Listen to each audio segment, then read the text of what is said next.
Welcome to Newsday. Reporting live from Singapore, I'm Karishma Vaswani. The headlines. Kyiv is under a 35-hour curfew. The city's mayor warns of a dangerous moment. There is a real sense that the danger, the conflict, is coming closer, and a feeling here now that nowhere is safe.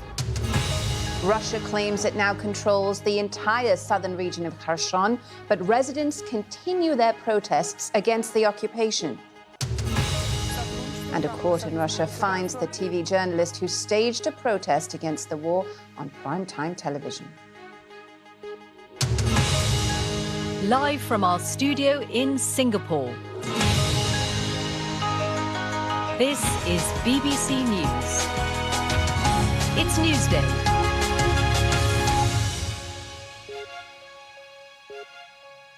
It's 7 in the morning in Singapore and 1 in the morning in Ukraine, a country under attack from Russian forces even while peace talks are continuing. In the capital, Kyiv, the mayor has warned that the city is facing a difficult and dangerous moment after at least 4 people were killed in Russian airstrikes. Residential buildings were hit, along with a metro station. A 35-hour curfew has been imposed, with residents of the city asked to stay at home for the next 2 days and only leave if air raid sirens sound and they need to reach bomb shelters. Our international correspondent, Orla Gurin, has the latest. It's starting to feel like the new normal. Buildings burning after Russian attacks overnight. It was too much for some here. This is a city living on its nerves. People wondering if their neighbours were safe in the shelter, wondering if they might be next.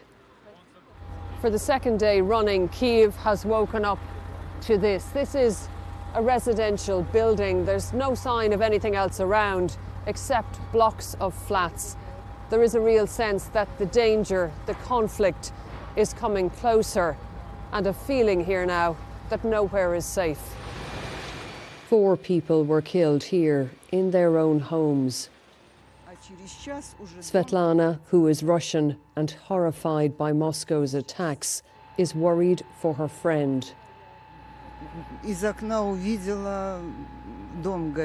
I saw from my window the building was on fire. My friend lives on the 14th floor. I assume she's dead because she was bedridden. Many people lived in the building, she says. Some left. I'm very sorry I didn't leave this place earlier.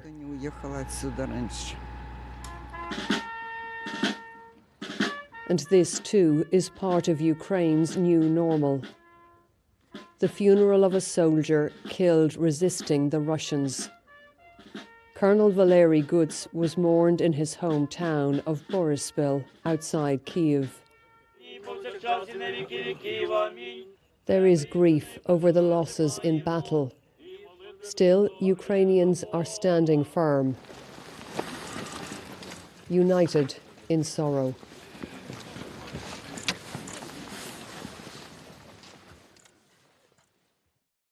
Behind the growing death toll here are agonizing personal stories, like that of Marina and her husband Mihailo.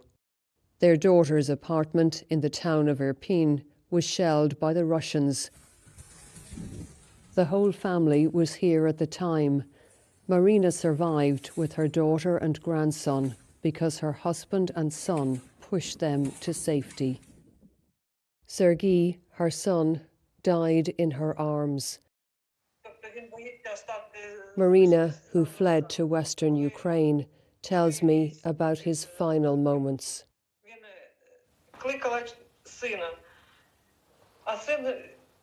My son was screaming,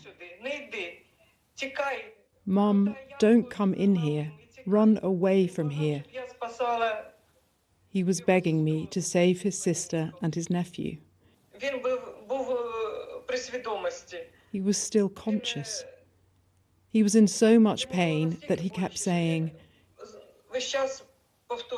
"Mum, kill me now." Marina tells me her only son died, cursing President Putin.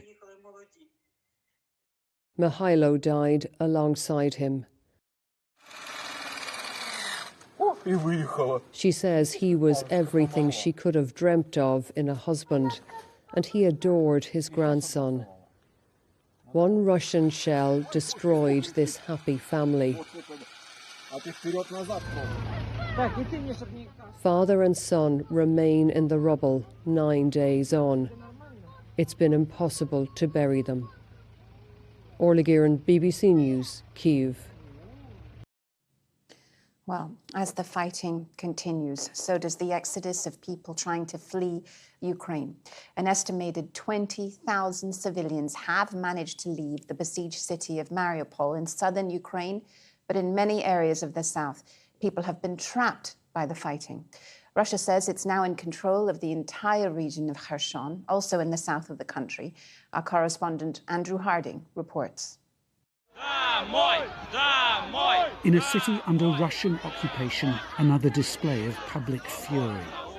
The citizens of Kherson hurling insults at Russian troops. We are against the Russian invasion. We can't reach the city right now, but a local teacher agreed to film for us. Look, it's almost the entire city is here. Describing what it's like to confront Russian soldiers. I was crying to them, go home, go to your mom. And did they reply? Two were laughing. I was really furious. So then I just cried out some curse words to them. Usually I don't. Away from the protests, empty shelves at some local supermarkets. But for now, there is still food to be found here. A Russian flag flies over the local police station, but there is no sympathy for Ukrainian officials who bow to the Kremlin. If they cooperate and want to make our city Russian, I even don't know this word. Well, it's treason. Remarkably, Ukrainians are still in control of the mayor's office for now.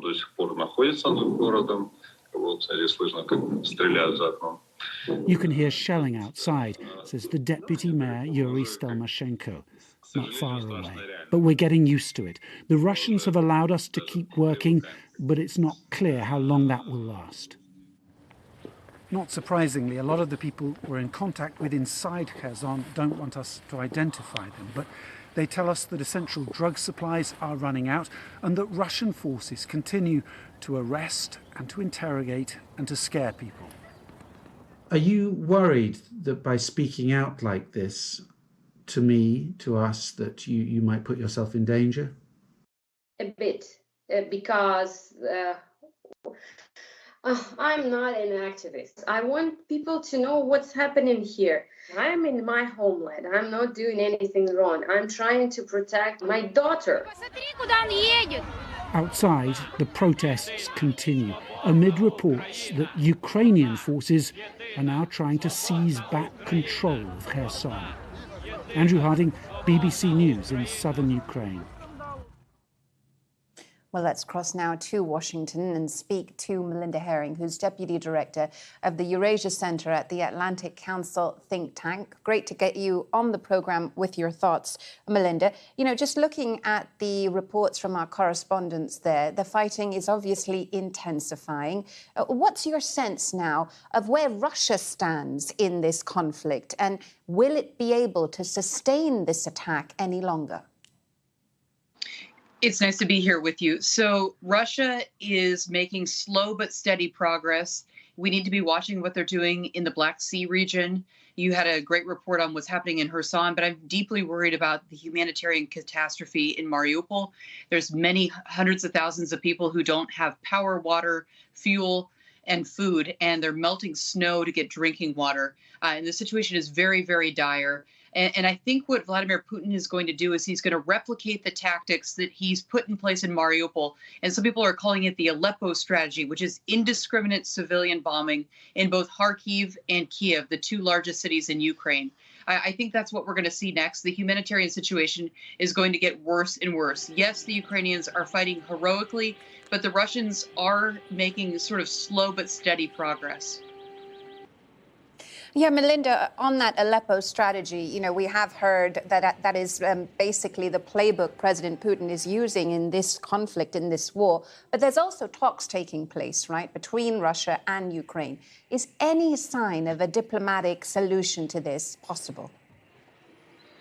I don't understand why Vladimir Putin would negotiate, right? He's still in charge. The war hasn't gone as he thought it would. He thought it would be a piece of cake, that he would march into Kiev in 3 days and that he'd be able to get rid of Volodymyr Zelensky, the president of Ukraine. But we haven't given him any reason to negotiate.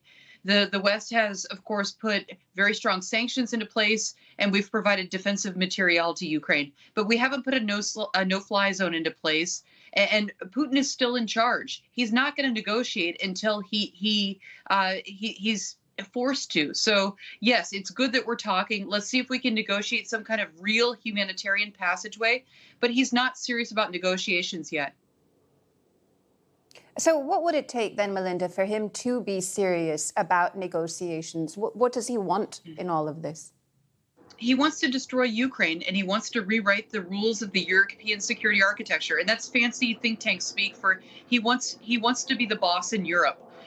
And right now he's read NATO right. He's read the West right. He's scared us. Last week, it seemed like the West was going to get a spine and provide MiGs, which are old Soviet jets, from Poland to Ukraine. And then the White House got scared of its own shadow and backed down on the deal. And Vladimir Putin knows that the West won't put a no-fly zone into place because it's afraid of escalation. So right now, Putin is going to continue his tactics until the West does something more serious. Yeah, and just briefly, we're running out of time, sadly, on this interview. Where does this end then? It's a great question. No one knows. So it really depends on who runs out of artillery and men first. So the Ukrainians are fighting very heroically, but there are shortages. There will be shortages on either side. So the West needs to continue to provide defensive material, and Russia's looking for other supplies of material as well. What it means, though, is many innocent people are dying, and the West needs to do more to stop it. Melinda Herring, fantastic to get you on the program. Thank you so much for joining us on Newsday. My pleasure. Thank you. Well, to Russia now, where a journalist who protested on live TV has appeared in court and been fined. Marina Osyaneskova ran on to the set behind the news anchor on Russian state TV to protest against the war in Ukraine. Our Moscow correspondent Caroline Davies has more. Out of court, but still in the limelight. Today, Marina Ovsyannikova talked for the first time about what happened after she protested on Russian state TV. I don't like Russia start this invasion, and it was really terrible. These days have been very hard for me, she went on to say. I spent 2 days without sleep. I was being questioned for over 14 hours. They did not provide me with any legal help. I was in a hard situation. Last night, shouting "No war" and holding a sign that says "They're lying to you here." This was her protest against her employer and the president. But today she was in court because of this video. In it, she explains why she protested and calls on others to do the same. That fell foul of Russia's anti-protest laws, and she was fined 30,000 rubles, around £220. While their employee was being questioned, the channel she worked for made no mention of the protest, continuing to closely follow the Kremlin's line. Russian state TV is still the main source of news for millions here. Others covered the protest, but blurred her words. War is not how the Kremlin describes its actions in Ukraine. And it says Ms. Ovsyanikova's actions are hooliganism. Some had feared that this could have been the first use of a new law where publishing anything deemed false information about the military could lead to a jail sentence. Its introduction has made many in the media anxious. Virtually all of the independent media here in Russia has closed down, and many of those journalists have already left the country. But what this case shows is how at least some people within state media feel about their coverage of the situation in Ukraine. The rules of the game for the media here have changed, but what many people don't know is exactly where those new red lines start and end. Caroline Davis, BBC News, Moscow. Well, in other news from Ukraine, a veteran cameraman for Fox News and a Ukrainian journalist working for the network were killed by gunfire near Kyiv. Pierre Shevchevsky, seen in the foreground of this photograph, was a veteran war zone photographer for the network. And Alexandra Kuvshinova, who's in the back of this image, had been helping Fox's team find their way around Kyiv. She was just 24 years old. Both were killed when a vehicle they were in was fired on.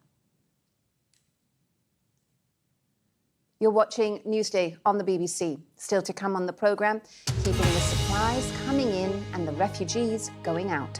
We meet the man in charge of Ukraine's vast rail network.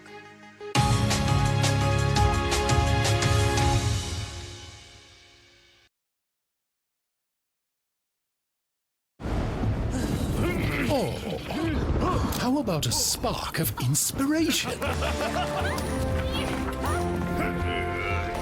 Oops! Let's get this thing rolling. Ta-da!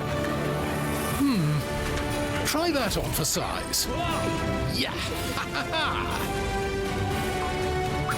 Level up in Forge of Empires. Play now for free at FOE.tv or download the app. As we face the world's greatest environmental challenges, what we need most is solutions. Our new website, Future Planet, brings you stories of the people who are working to make the world a sustainable place. And because we're committed to carbon-conscious reporting, we'll work with local reporters from around the globe to bring you incredible insight with a reduced carbon footprint. Future Planet, solutions for a sustainable world.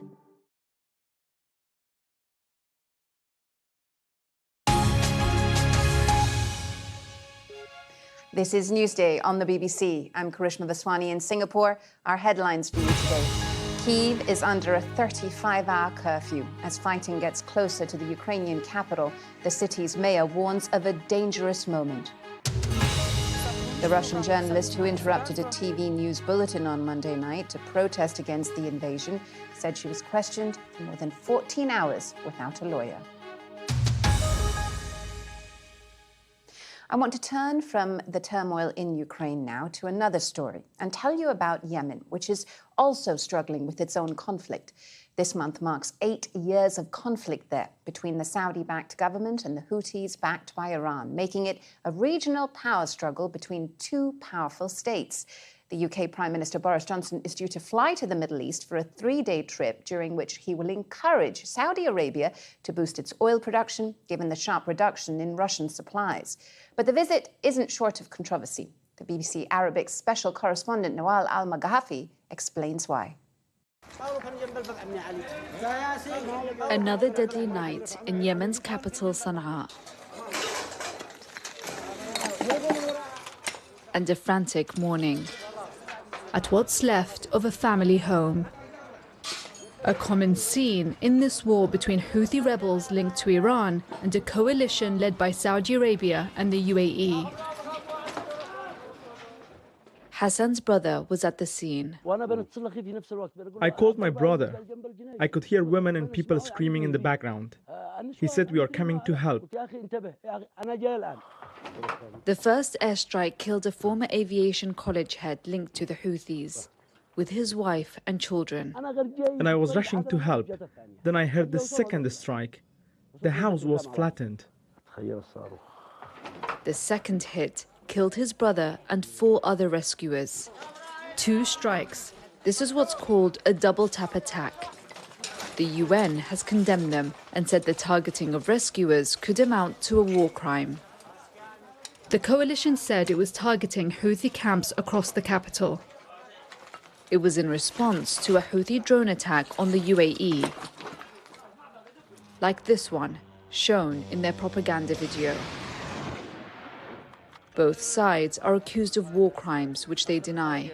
But since October, the UN has stopped investigating them. Radhia, the UN Human Rights Council failed to renew its mandate to investigate war crimes in Yemen.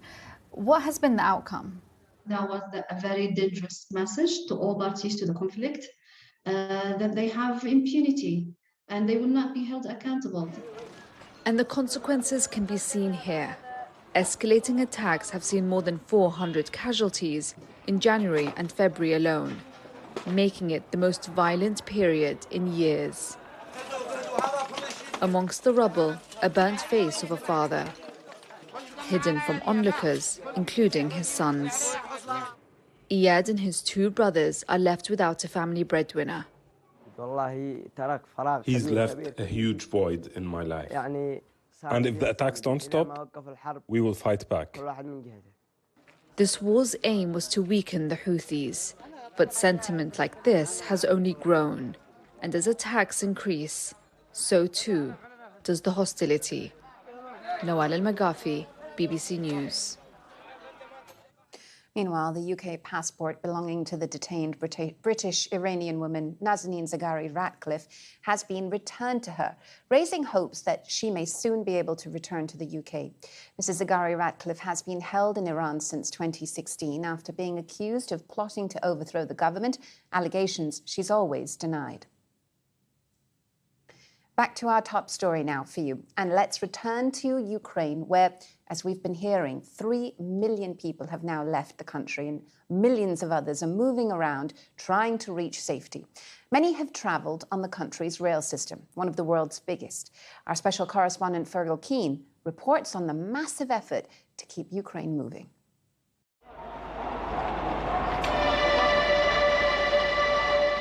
One in 3 million. Saved by the railways that are this country's lifeline. They come from across the second biggest country in Europe after Russia. It is war in my city. Как сказать, часто бомбят. I'm children and I scared of war. I don't like war. We went to meet the man leading the effort to rescue refugees. A former businessman, he's now in charge of the biggest evacuation in recent European history. Alexander Kamyshin heads a team of nearly 250,000 people keeping Ukraine moving. This was him just weeks before the war with French President Emmanuel Macron. In wartime, some of his colleagues don camouflage. He's talking by phone to a Polish minister. We really developed passenger movement with Poland. We increased the number of border points which operate. But the railway boss knows he's a target for the Russians and never stays in one place too long. Do you worry about your own personal safety? I do, as all normal people do, but I do worry more about those people whom we save, as all railwaymen do. On platforms across the country, people are being rescued by Mr. Kamyshin's trains. All bring stories of trauma. This is my grandfather, Grigori, and he survived the Second World War.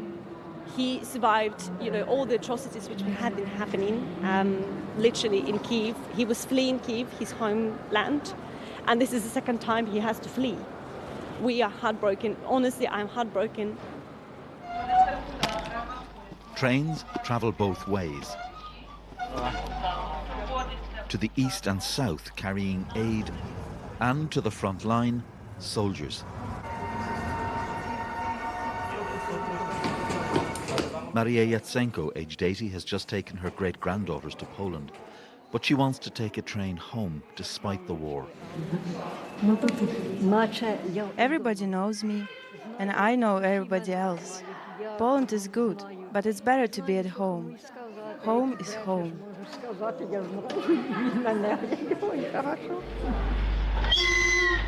33 railway staff have been killed since the war began.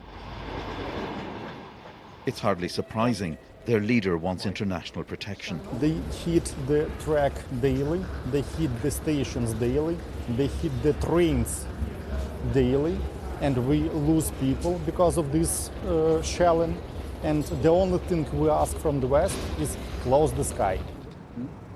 A no-fly zone isn't likely to happen for fear of igniting a wider European war. Alexander Kamyshin will keep moving, by car, by rail, constantly switching routes, changing plans at the last minute. Always, he hopes, a step ahead of those who would do him harm. The story of Ukraine's survival in this war isn't just a story of weapons coming from abroad or the resistance put up by the defenders. It's also the story of one of the most extraordinary railway operations ever mounted. Fergal Keane, BBC News, outside Lviv.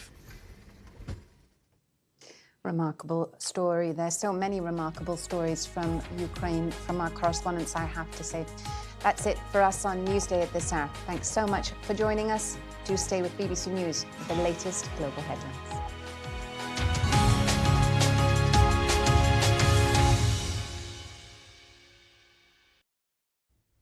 Hello there. Storm Celia, just sitting to the south of Spain and Portugal, is still bringing some heavy rain to parts